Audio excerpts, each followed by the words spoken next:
अस्सलामुअलैकुम दोस्तों, आवां मोहम्मद यासीन है। तव्हां ॾिसी रहिया आहियो मुंहिंजो YouTube channel Sindhi showbiz update. दोस्तों, अॼु की इन वीडियोज़ में मां तव्हांखे ॿुधाइण वारो आहियां त असद कुरैशी जे पुट जे बारे में जेका कूड़ी ऐं ग़लति ख़बर हलाई वई आहे, उहा कहिड़ी हलाई वई आहे, उहो मां तव्हांखे हिन वीडियोज़ में ॿुधाइण वारो आहियां। ऐं असद कुरैशी पंहिंजे पुट जी कूड़ी ख़बर जे बारे में कहिड़ो बयानु ॾिनो आहे, इहो बि मां तव्हांखे हिन वीडियोज़ में ॿुधाइण वारो आहियां ऐं ॾेखारण वारो आहियां। पर दोस्तों, वीडियो स्टार्ट करण खां पहिरियां मां हिकिड़ो अवां दोस्तनि खे नंढिड़ो रिक्वेस्ट कंदो हलंदुसि त जेकॾहिं अञा ताईं बि असांजी हिन वीडियोज़ खे तव्हां लाइक न कयो त महिरबानी करे असांजी हिन वीडियोज़ खे लाइक कंदा, कमेंट कंदा ऐं सब्सक्राइब करण विसारींदा। असांजे हिन चैनल सिंधी शोबिज़ अपडेट खे सब्सक्राइब करे घंटीअ जे बटण ते लाज़मी क्लिक कंदा।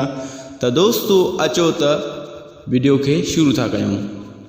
दोस्तों, जीअं त मां तव्हांखे ॿुधाईंदो हलां त असद कुरैशी पंहिंजे बयान मुताबिक़ इहो चयो आहे त मुंहिंजे पुट जे बारे में कूड़ी ऐं ग़लति ख़बर हलाई वई आहे। दोस्तों, असद कुरैशी चयो आहे त 25 डिसंबर जी राति मुंहिंजे पुट जे बारे में कूड़ी ख़बर हलाई वई आहे ऐं जीअं त हिन वक़्तु मुंहिंजो पुटु सही सलामत आहे ऐं मूंसां गॾु आहे। ऐं असद कुरैशी चयो आहे त अलाए कहिड़ो माण्हू खे मज़ो पियो अचे जो ॿिए खे ॾुख ॾियण में, उहो मां तव्हांखे हिन वीडियो में ॾेखारण वारो आहियां। त दोस्तों, अचो त हलूं था हुन वीडियो जे तरफ़ ऐं ॿुधूं था असद कुरैशी जी उहा वॉइस जेका असद कुरैशी पंहिंजे बयान में चई आहे। अस्सलाम वालेकुम सिंध वासियो। अॼु 25 डिसंबर 2021 जो राति जो हीअ जेका ख़बर हली रही आहे मुंहिंजे पुट जे बारे में त रोड हादसे में एक्सीडेंट थियो आहे, इहा बिल्कुलु कूड़ी आहे। इन जी मां तस्दीक कयां थो। मुंहिंजो पुटु सही सलामत आहे। अलाए माण्हुनि खे कहिड़ो मज़ो थो अचे ॿिए खे ॾुख ॾियण में, ॿिए खे घाव ॾियण में, ॿिए खे तकलीफ़ ॾियण में। बहरहाल, तव्हां सिंध जे अवाम जूं दुआऊं मूंसां गॾु आहिनि, मुंहिंजे बचनि सां गॾु आहिनि।